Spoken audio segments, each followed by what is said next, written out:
Taste the Daily. நாடாளுமன்ற மாநிலங்களவை தேர்தலில் அதிமுக சார்பில் போட்டியிடும் வேட்பாளர்கள் கழக பொதுச் செயலாளர் எடப்பாடி கே பழனிசாமி முன்னிலையில் வேட்புமனு தாக்கல் செய்தனர்.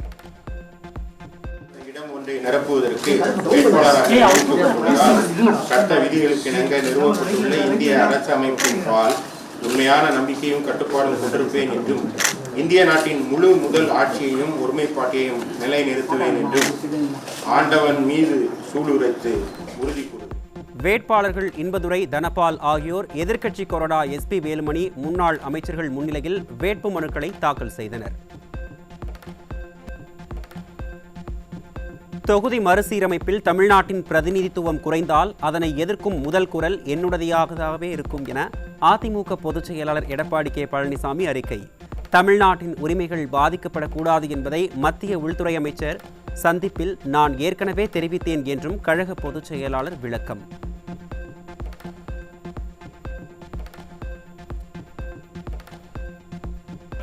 இன்னும் வராத ஒன்றை புலி வருது என்று பூச்சாண்டி காட்டும் வேலையைத்தான் ஸ்டாலின் தொடர்ந்து செய்து வருவதாக அதிமுக பொதுச் செயலாளர் குற்றச்சாட்டு. தன் ஆட்சியின் அவலங்களை இதை வைத்து மறைக்க நினைக்கும் ஸ்டாலினின் வழக்கமான கோல் போஸ்ட் மாற்றும் அரசியலை தமிழ்நாட்டு மக்கள் இனியும் நம்பப் போவதில்லை என்று அறிக்கை.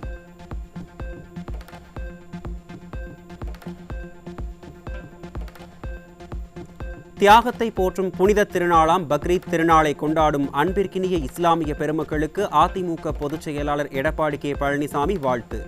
இறைவனுக்காக எதையும் செய்யும் எண்ணத்தை மேலோங்கச் செய்யும் நன்னாள் பக்ரீத் திருநாள் என அறிக்கை.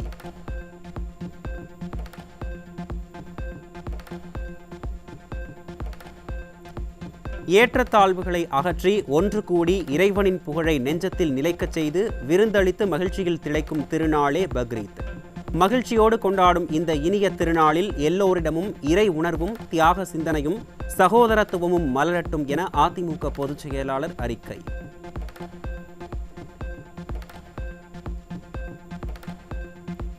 கோவை குனியமுத்தூரில் ஜாக் பிரிவு சார்பில் நடைபெற்ற பக்ரீத் சிறப்பு தொழுகையில் ஆயிரக்கணக்கானோர் பங்கேற்பு.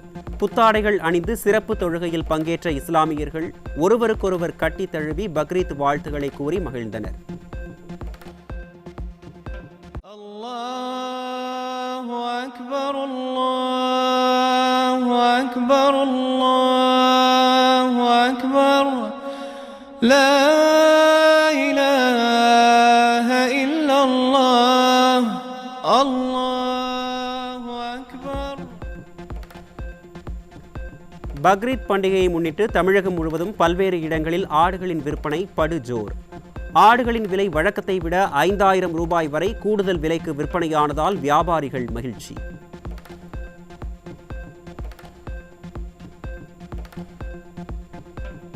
தென் சென்னை தெற்கு கிழக்கு மாவட்டத்தைச் சேர்ந்த கழக தகவல் தொழில்நுட்ப பிரிவு துணைச் செயலாளர் பிரசாத் அதிமுகவில் இருந்து நீக்கி கழக பொதுச் செயலாளர் எடப்பாடி கே பழனிசாமி உத்தரவு.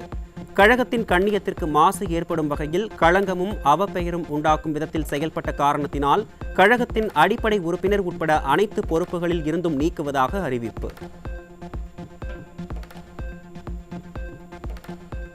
திருப்பத்தூர் மாவட்டம் ஆம்பூரில் கோயிலில் தூய்மை பணியாளராக பணிபுரிந்து வந்த இளம்பெண்ணுக்கு பாலியல் தொல்லை தந்த அர்ச்சகர் மீது வழக்கு பதிவு.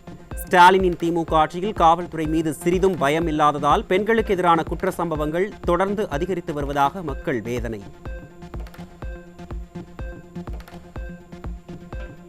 கேரள மாநிலம் இடுக்கி மாவட்டத்தில் உள்ள 17 வயது சிறுமியை பாலியல் வன்கொடுமை செய்ய முயன்ற இளைஞர் போக்சோவில் சிக்கினார். பாலியல் வன்கொடுமை சம்பவம் சர்வசாதாரணமாக நடைபெறும் நிலையில் பெண் பிள்ளைகளை பெற்றோர் அச்சம்.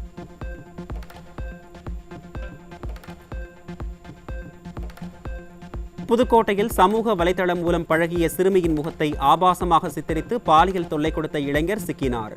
நிர்வாகத் திறனற்ற ஸ்டாலின் ஆட்சியில் பெண் குழந்தைகள் முதல் மூதாட்டிகள் வரை யாருக்கும் பாதுகாப்பில்லாத அவலம்.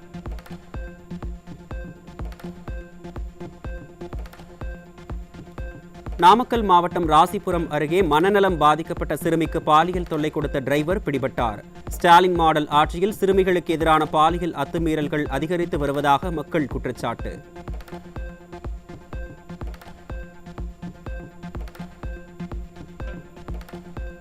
கோவை மாவட்டம் தொண்டாமுத்தூரில் இளம்பெண் குளிப்பதை வீடியோ எடுத்த இளைஞர் சிக்கினார். ஸ்டாலின் ஆட்சியில் சட்டம் ஒழுங்கு சரியில்லாததால் பெண்களுக்கு எதிரான குற்ற சம்பவங்கள் அதிகரித்து வருவதாக பொதுமக்கள் குற்றச்சாட்டு.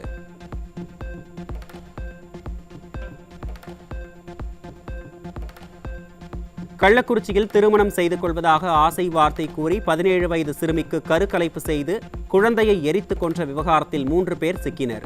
ஸ்டாலின் ஆட்சியில் சட்டம் ஒழுங்கு சரியில்லாததால் பெண்களுக்கு எதிரான குற்ற சம்பவங்கள் அதிகரித்து வருவதாக பொதுமக்கள் குற்றச்சாட்டு. தஞ்சாவூர் மாவட்டம் பட்டுக்கோட்டை அருகே நிலத்தகராறில் சித்தியை கொலை செய்த மகன். ஸ்டாலின் ஆட்சியில் ஏவல் துறை மீது சிறிதும் பயமில்லாததால் குற்ற செயல்கள் அதிகரித்து விட்டதாக பொதுமக்கள் குற்றச்சாட்டு.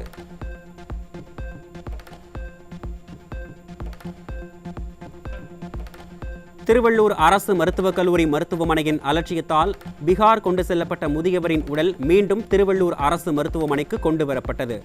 மருத்துவக் கல்லூரி முதல்வர் சம்பந்தப்பட்ட மருத்துவர் மீது நடவடிக்கை எடுக்க வலியுறுத்தி முதியவரின் உடலை வாங்க மறுத்து உறவினர்கள் போராட்டம்.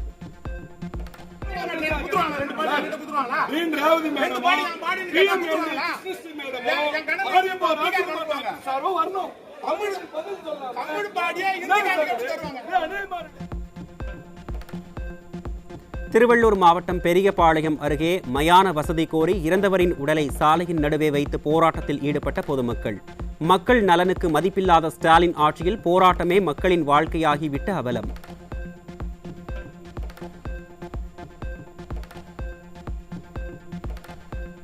வேலூர் கொணவட்டம் சதுப்பேரிக்கரை அருகே 80 ஆண்டுகளாக வசித்து வருவோரின் வீடுகளை இடிக்க எதிர்ப்பு தெரிவித்து முதியவர் தற்கொலை செய்து கொண்ட அவலம்.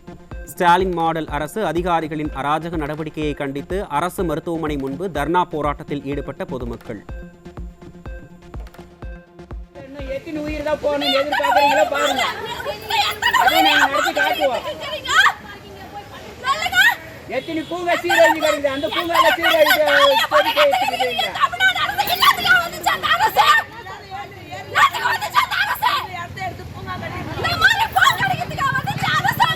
எத்தனை குடும்பங்களை அழிச்சு அப்படின்னா ஒரு பூங்கா. கோவை மாவட்டம் தொண்டாமுத்தூர் அருகே கஞ்சா விற்றவர் பிடிபட்டார்.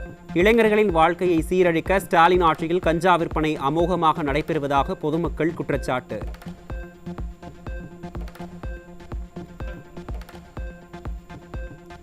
கடலூர் மாவட்டம் ஸ்ரீமுஷ்ணம் அருகே பதுக்கி வைக்கப்பட்டிருந்த 5 கிலோ குட்கா பொருட்கள் சிக்கியது. ஸ்டாலினின் திமுக ஆட்சியில் போதைப் பொருட்களை முழுமையாக கட்டுப்படுத்த முடியாமல் திணறி வருவதாக மக்கள் குற்றச்சாட்டு.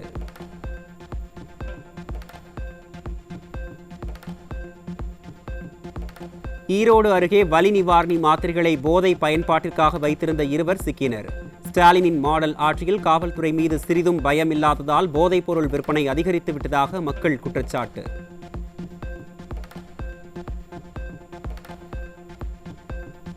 கரூர் மாவட்டம் குளித்தலை அருகே அனுமதியின்றி 5 யூனிட்டுக்கு மேல் மணல் கடத்திய சம்பவத்தில் டாரஸ் லாரி பிடிபட்ட நிலையில் லாரி ஓட்டுநரை பிடிக்காமல் கோட்டை விட்ட விடியா அரசின் ஏவல் துறை.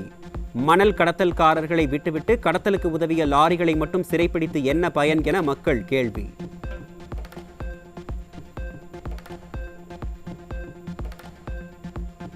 கோவையில் விடுதி உரிமையாளர் வீட்டில் 40 சவரன் நகை மற்றும் 21 லட்சம் ரூபாயை கொள்ளையடித்த நபர் பிடிபட்டார். ஸ்டாலின் ஆட்சியில் கொலை கொள்ளை நிகழாத நாள் இருந்தால் அது வரலாற்றில் இடம்பெறும் என மக்கள் விமர்சனம்.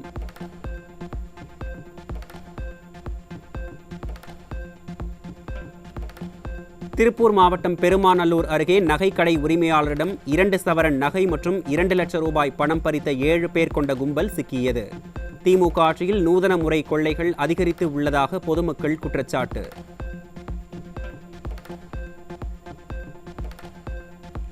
மதுரை மாவட்டம் பழங்கானத்தம் அங்கன்வாடி மையத்தில் குழந்தைகளுக்கு வழங்கிய சத்துமாவில் கரப்பான் பூச்சி இருந்ததால் பெற்றோர் அதிர்ச்சி.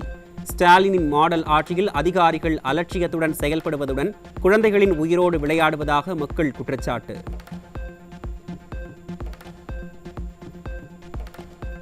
மதுரை மாவட்டம் அவனியாபுரம் அருகே நிலத்தை அளவீடு செய்து கொடுக்க 3000 ரூபாய் லஞ்சம் வாங்கிய சர்வேயர் சிக்கினார்.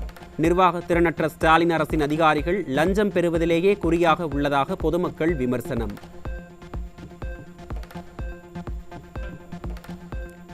கிருஷ்ணகிரி மாவட்டம் ஓசூர் அருகே பெண் பக்தரிடம் நூதன முறையில் கொள்ளையில் ஈடுபட்ட பூசாரி உள்பட 3 பேர் சிக்கினர். விடியாதிமுக ஆட்சியின் ஏவல் துறை மீது சிறிதும் பயமில்லாததால் குற்ற செயல்கள் அதிகரித்து விட்டதாக குற்றச்சாட்டு.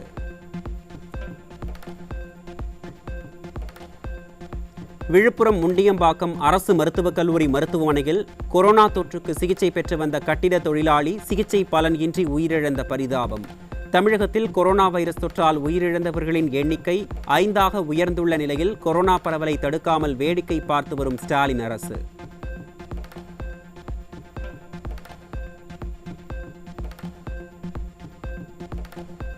தமிழகத்தில் நேற்று ஒரே நாளில் மட்டும் 8 பேர் கொரோனா தொற்றால் பாதிக்கப்பட்டுள்ளதாக மத்திய சுகாதாரத்துறை தகவல்.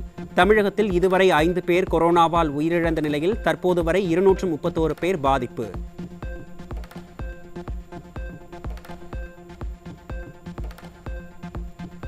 இந்தியாவில் நேற்று ஒரே நாளில் மட்டும் 498 பேர் கொரோனா தொற்றால் பாதிப்பு. கொரோனாவால் இந்தியா முழுவதும் ஒரே நாளில் 4 பேர் பலியான நிலையில் உயிரிழந்தோர் எண்ணிக்கை 55ஆக உயர்வு. வங்கிகளுக்கு குறுகிய கால கடனுக்கான ரெப்போ வட்டி விகிதம் 6% இருந்து 0.5% குறைந்துள்ளதால் வீடு, வாகனம், தனிநபருக்கான கடன் வட்டி விகிதம் குறைய வாய்ப்பு. ரிசர்வ் வங்கி ஆளுநர் அறிவிப்பு.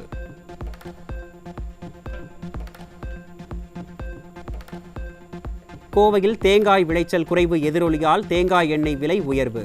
மளிகை பொருட்களின் விலையும் உயர்ந்துள்ளதால் பருவமழை தீவிரமடையும் போது மளிகை பொருட்களின் விலையில் மாற்றம் ஏற்படலாம் என வியாபாரிகள் தகவல்.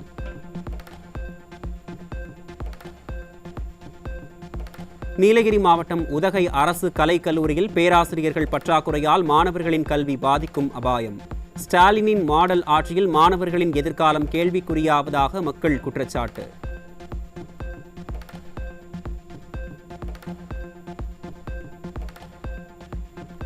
சென்னை அண்ணாநகர் மண்டல அலுவலகத்தில் மகளிர் உரிமை தொகைக்கு விண்ணப்பிக்க குவிந்த பெண்கள் விரட்டி அடிப்பு. தங்களுக்கு முறையாக அறிவிப்பு வரவில்லை என மாறி மாறி ஸ்டாலின் அரசின் அதிகாரிகள் அலைக்கழிப்பதாக பெண்கள் வேதனை.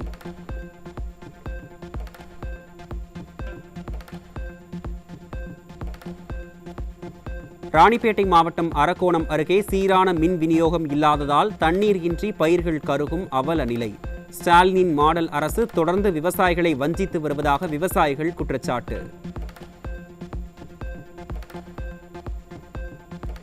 சிவகங்கை மாவட்டம் தேவக்கோட்டை ரஸ்தா மேம்பாலத்தில் நின்று கொண்டிருந்த லாரியின் பின்பக்கம் பைக் மோதிய விபத்தில் இளைஞர் உயிரிழப்பு. நெடுஞ்சாலைத்துறையினரின் அலட்சியத்தால் இப்பகுதியில் அடிக்கடி விபத்து ஏற்படுவதாக குற்றச்சாட்டு.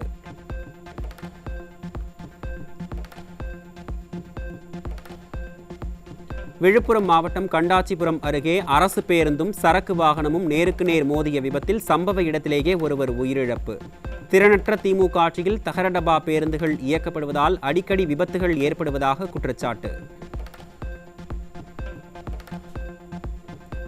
திருப்பூர் மாவட்டம் காங்கேயம் அருகே நின்று கொண்டிருந்த லாரி மீது அரசு பேருந்து மோதிய விபத்தில் 6 வயது சிறுவன் உட்பட 2 பலி.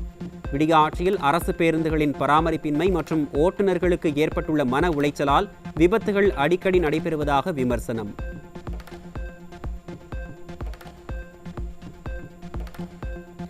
தமிழகத்தில் வெவ்வேறு மாவட்டங்களில் விடிய அரசின் தகர டப்பா பேருந்துகள் மோதி ஒரே நாளில் 5 பேர் உயிரிழந்த சோகம். ஸ்டாலின் ஆட்சியில் போக்குவரத்து துறை பராமரிப்பில்லாத அரசு பேருந்துகளை இயக்கி மக்களின் உயிரோடு விளையாடுவதாக குற்றச்சாட்டு. கடலூர் மாவட்டம் பூதங்குடியில் உள்ள வீராணம் ஏரியின் VNSS மதகில் பழுது ஏற்பட்டுள்ளதால் தண்ணீர் திறக்க முடியாத நிலை. ஸ்டாலின் மாடல் ஆட்சியில் மதகு உரிய முறையில் பராமரிக்கப்படாததால் முறையாக உபரி நீர் வெளியேற்ற இயலாத நிலை உள்ளதாக விவசாயிகள் குற்றச்சாட்டு.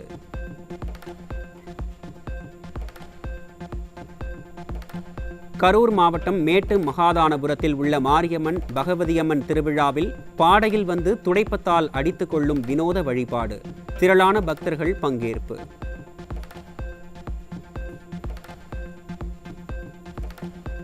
தமிழ்நாட்டில் வெப்பநிலை உயர்வால் மின் தேவை அதிகரிப்பு. மழை காரணமாக மே மாதத்தில் மின் தேவை குறைந்திருந்த நிலையில் மின் தேவை மீண்டும் உயர்வு.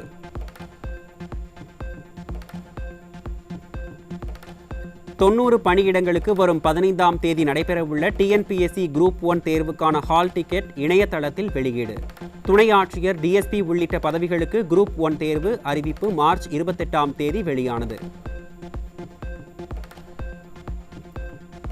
சிந்தூர் ஆபரேஷனை நினைவு கூறும் வகையில் மத்திய பாதுகாப்புத்துறை அமைச்சர் ராஜ்நாத் சிங் பெயரை புதிய வகை மாம்பழத்திற்கு சூட்டிய பத்மஸ்ரீ விருதாளர். மாம்பழ மனிதர் என புகழப்படும் உத்தரப்பிரதேசத்தைச் சேர்ந்த கலீம் உல்லா கான் புதிய ரக மாம்பழத்திற்கு ராஜ்நாத் ஆம் என பெயர் சூட்டியுள்ளார்.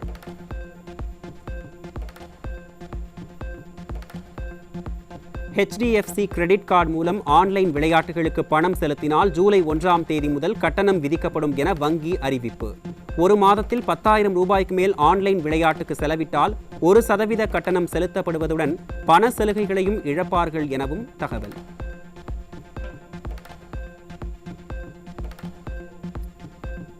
நிலவின் வடக்கு பகுதியில் தரையிறங்கும் ரெசிலியன்ஸ் விண்கலம். ஜப்பானின் தனியார் சந்திர ஆய்வு நிறுவனத்தின் புதிய முயற்சி.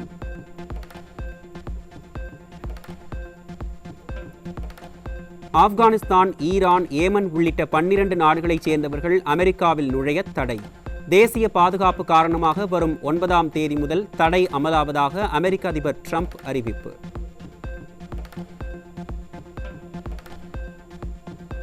புகழ்பெற்ற ஹார்வர்ட் பல்கலைக்கழகத்தில் வெளிநாட்டு மாணவர்கள் படிப்பதற்கு தடை விதித்த அமெரிக்க அதிபர் ட்ரம்பின் உத்தரவுக்கு நீதிமன்றம் தடை விதிப்பு. தடை விதிப்புக்கு எதிராக தாக்கல் செய்யப்பட்ட அனைத்து மனுக்களையும் விசாரிக்க வேண்டியுள்ளதை அமெரிக்க நீதிமன்றம் காரணமாக காட்டியுள்ளதால் இந்திய மாணவர்களுக்கு தற்காலிக நிம்மதி.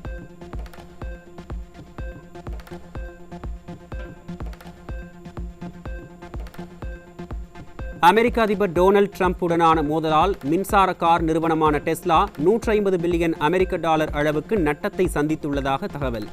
அமெரிக்க பொருளாதார சீர்திருத்தத்தில் டெஸ்லா நிறுவன உரிமையாளர் எலான் மஸ்கின் பரிந்துரைகளை ஏற்க மறுத்ததால் இருவரிடையே விரிசல் அதிகமானதால் கடும் பாதிப்பு என விமர்சனம்.